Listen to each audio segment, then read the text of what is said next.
Salve Populus, c'est Scab, j'espère que vous allez bien.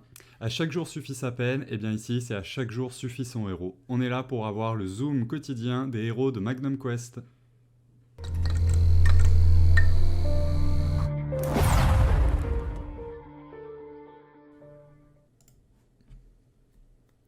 Salut à tous, on se retrouve donc aujourd'hui pour le zoom sur Gus, Gus le démon de la peste, deuxième héros de la faction ombre que je vais vous présenter.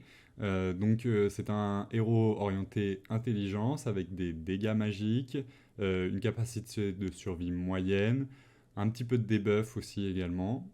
C'est un héros qui fait des dégâts mono-cibles, un peu utilisé sur les boss, mais sinon dans le reste du contenu, c'est un héros plutôt faible. Vous aurez forcément des alternatives bien meilleures que lui. Ça reste un héros quand même utilisable. Au niveau 300, il a 704k de HP, 59k d'attaque et 8771 de défense.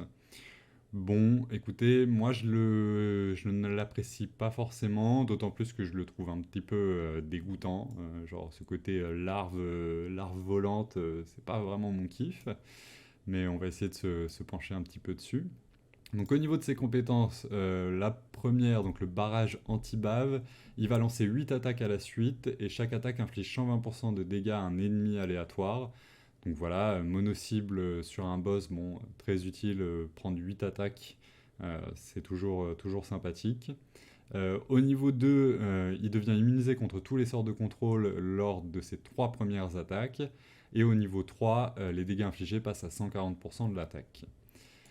Sa deuxième compétence, le spray baveux, il va infliger 120% de dégâts à la cible. Au niveau 2, ça passe à 135% de l'attaque.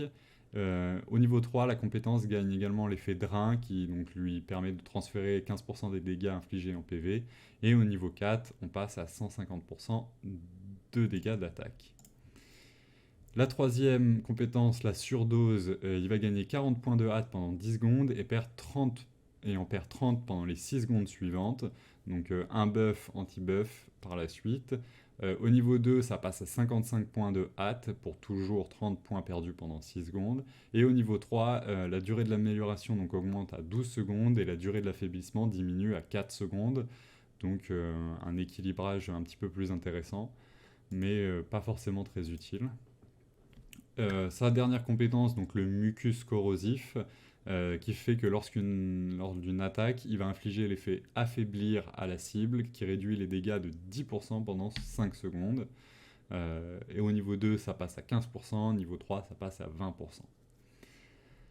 Si on veut se pencher un petit peu plus sur sa carte des étoiles et donc aller chercher les attributs, c'est un attaquant à distance. C'est un attaquant à distance avec une caractéristique intelligence, donc pas de combattant physique.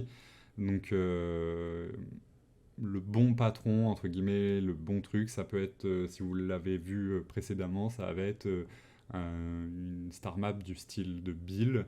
Mais c'est un héros qui n'est pas dans la méta et le seul vraiment endroit où vous pourrez l'utiliser, ça sera dans les donjons, dans le donjon de faction. Donc pour utiliser dans le donjon de faction, on va aller voir un petit peu ce qu'il faut aller chercher. La première, donc ça va être l'attaque. La deuxième, le saut de l'ombre qui lui donne également de l'attaque à hauteur de 10%. Sur la star map de bronze, donc là, on va chercher de l'attaque, du taux critique, de l'attaque et de la précision. Pour la compétence donc, à débloquer sur la partie bronze, on va aller chercher une des trois. Les trois sont legit. Donc la démonstration de force, la fureur de guerre, pardon, qui fait que chaque fois que le héros lance une attaque, les dégâts augmentent de 1%, et donc 10 attaques, ça se limite à 10%. La deuxième, l'aperçu de la force, qui fait que après avoir activé la compétence ultime, les dégâts augmentent de 8% pendant 10 secondes. Et la dernière, l'attaque à distance, plus la cible est éloignée, plus le héros inflige des dégâts. Cet effet est limité à 10%. Gus étant un attaquant à distance, ça tombe bien. Donc vous choisissez une des trois, celle qui vous plaira le plus. La petite star map intermédiaire, ça va être de l'attaque. Celle du niveau argent, on va aller chercher donc Ça commence toujours par celle-ci. Ça va être le taux critique, l'attaque, le taux critique également, un petit peu de précision si vous le souhaitez, mais étant donné qu'il ne met pas forcément de debuff, c'est pas utile. Allez chercher vraiment le taux critique. La dernière, l'attaque. On débloque le plaisir du chasseur cette fois-ci, qui fait qu'à chaque fois qu'un ennemi tombe au combat, une compétence aléatoire du héros se rechargera instantanément et elle peut être déclenchée une fois toutes les 4 secondes. Et la dernière partie de la carte des étoiles, donc la partie or, encore une fois, bon bah ici on va aller chercher de la vitesse, de l'attaque, encore une fois de la vitesse, et ici du taux critique. On débloque une des 3 compétences, là pour le coup vous n'en avez que 2, celle-ci n'est pas utile.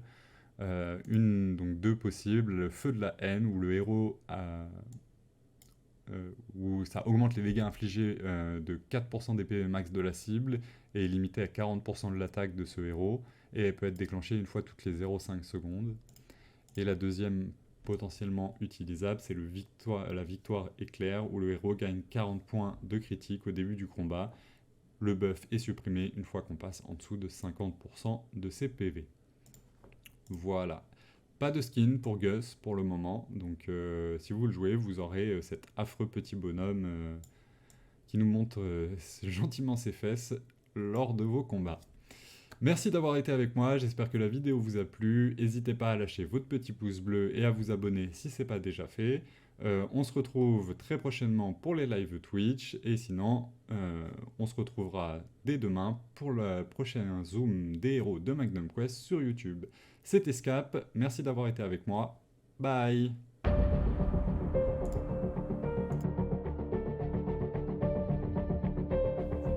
Hey, s'il te plaît, lâche un petit pouce bleu et n'hésite pas à t'abonner.